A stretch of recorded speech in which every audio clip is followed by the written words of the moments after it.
Now, the Three Martini Lunch with Greg Corombos and Jim Garrity. And welcome, everyone, to the Tuesday edition of the Three Martini Lunch. Along with Jim Garrity of National Review, I'm Greg Corombos of Radio America.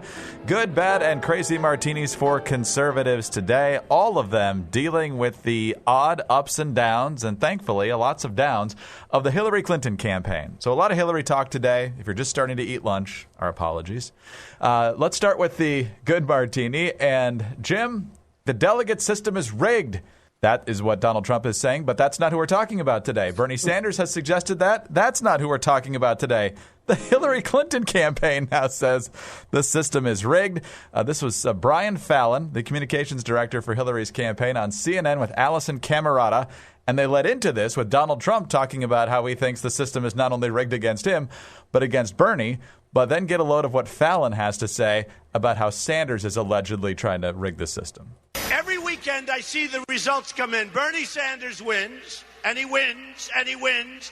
And then these people are saying he can't win because the system is rigged. Is the system rigged in that way?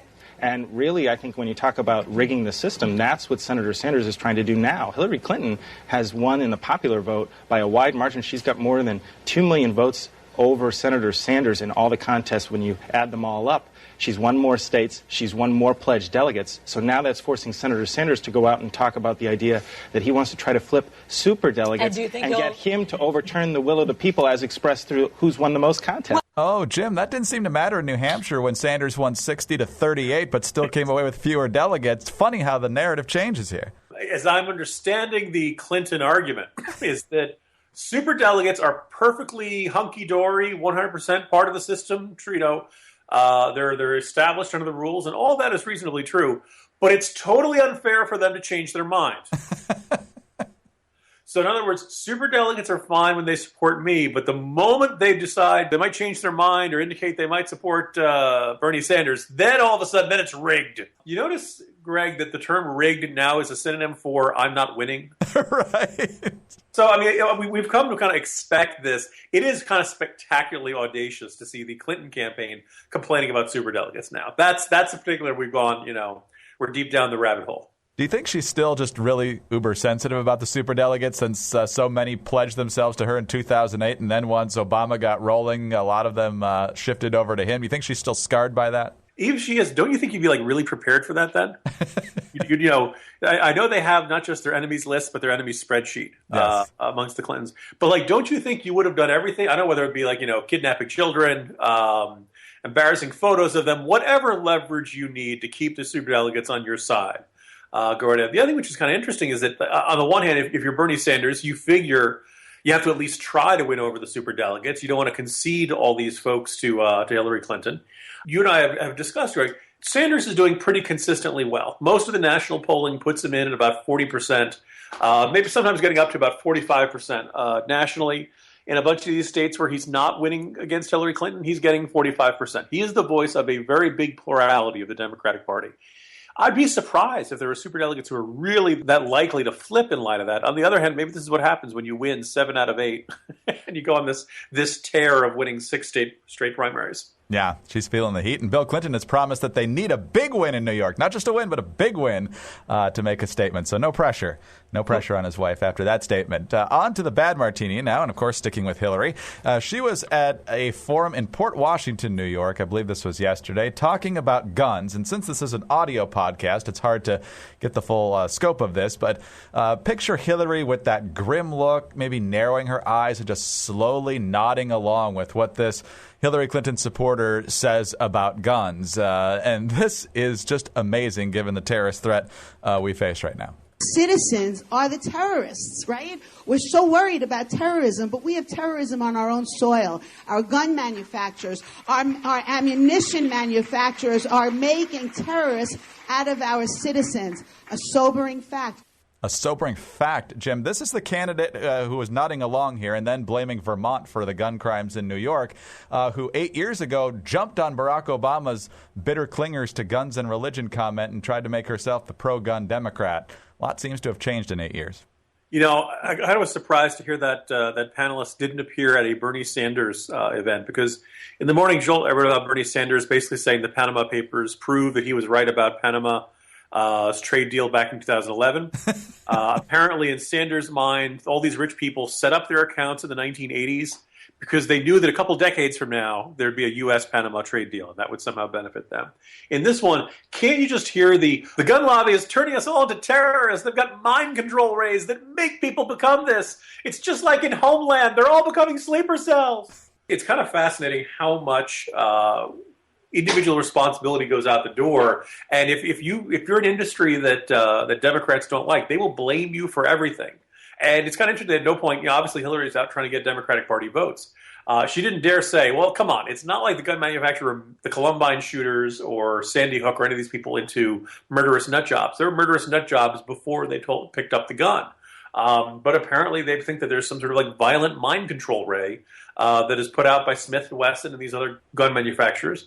And it's the sort of comment that really, you should be looking for tinfoil hats with that kind of mentality. But instead, in the Democratic primary, that's just good insight. It's just the sort of thing that gives Hillary Clinton's patented slow, approving nod. All right, on to the crazy martini now. And this isn't even the first time we've had this topic with Hillary Clinton, but for some reason, it just never seems to go away. This is from the federal blog at Government Executive. There are many weighty issues in this year's presidential campaign, from tax policy to how to deal with the threat from ISIS. But Hillary Clinton and her staff have repeatedly made time to address another apparently pressing concern: the possibility that aliens have visited Earth and the U.S. government has covered it up. On Thursday, Clinton campaign chairman John Podesta addressed the subject on CNN, and here's a little bit of that exchange with Jake Tapper. Tell us what you're going to do when it comes to Area 51 and whether or not the U.S. government knows of aliens, should Secretary Clinton be elected president. Well, what I've talked to the Secretary about, and what she said now in public, is that if she's elected president and she gets into office, she'll ask for as many records as the United States federal government has to be declassified. And I think that's a commitment that she intends to keep and that I intend to hold her to. The U.S. government could do a much better job in answering the legitimate questions that people have about what's going on with unidentified aerial phenomena, and they should, the American people can handle the truth. Jim, are the UFO believers turning into a constituency that has grown to a size that we haven't realized? So it would seem, Greg. And here's the thing. If you have gotten this feeling that our political system is increasingly involved in arguing with people who are simply not rational, simply not logical in their thinking, then all of a sudden, like, people who are kind of off their rockers have become a key demographic that candidates have to appeal to. There was this fascinating study that people who were more open about believing in conspiracy theories, in supernatural phenomena, things that at one point had been controversial. It increased after the rise of the internet, because all of a sudden, if you're convinced that your dog is talking to you and that there are lizard people all around, you can go on the internet and you can find people who also think that their dogs are talking to them and there's lizard people around. So all of a sudden, it's not just you alone running into people who are skeptics. All of a sudden, you go online and look, here's the video that proves the lizard people are among us and things like that. In Colorado, we just saw this past weekend. There was a guy, his video was at the top of Drudge, saying that he was picked as a delegate and they wouldn't let him into the state convention. And this was part of how the state party was disenfranchising him and trying to, conspiracy at work to do that. Well, people pointed out that he was elected to his congressional district convention, not to the state convention, and he simply didn't show up to the congressional district convention. This gentleman missed the meeting that was going to decide whether or not he was going to be a delegate to the state convention. Well, now he's saying he was given false information by the Cruz campaign. And this guy, the Occam's razor would suggest, no, the guy got confused about which convention he was elected to, didn't show up when he was supposed to, missed his chance to register his statement. And the reason he wasn't let into the state convention is because he wasn't a delegate. And you can't go in if you're not a delegate. That's the way the system works.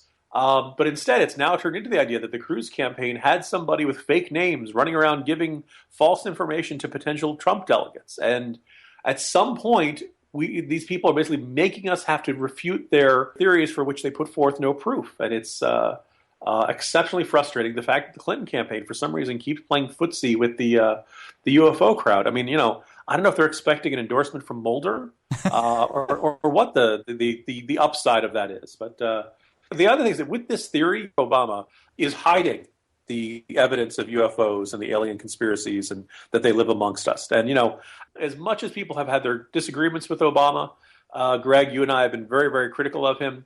I'm fairly certain that even if you're skeptical of the Hawaiian birth certificate, Greg, I'm fairly certain that Obama was born on this planet.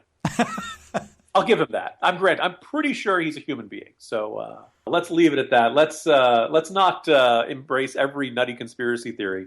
And it'd be nice if you didn't have to go through these euphemisms of unexplained aerial phenomenon and things like that. Podesta trying to make it sound so clinical and so intellectual instead of just saying, little green men.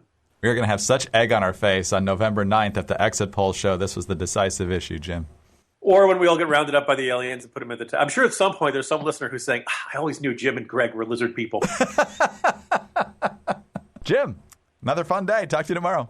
I was going to say, there are some days we have 3 crazy martinis, and this felt like one of them, Greg. Absolutely. But it was better than yesterday. We came through on that promise, so we're happy about that. He's Jim Garrity of National Review. I'm Greg Corombos of Radio America. Thanks for being with us today, and be sure to tune in again on Wednesday for the next 3 Martini Lunch.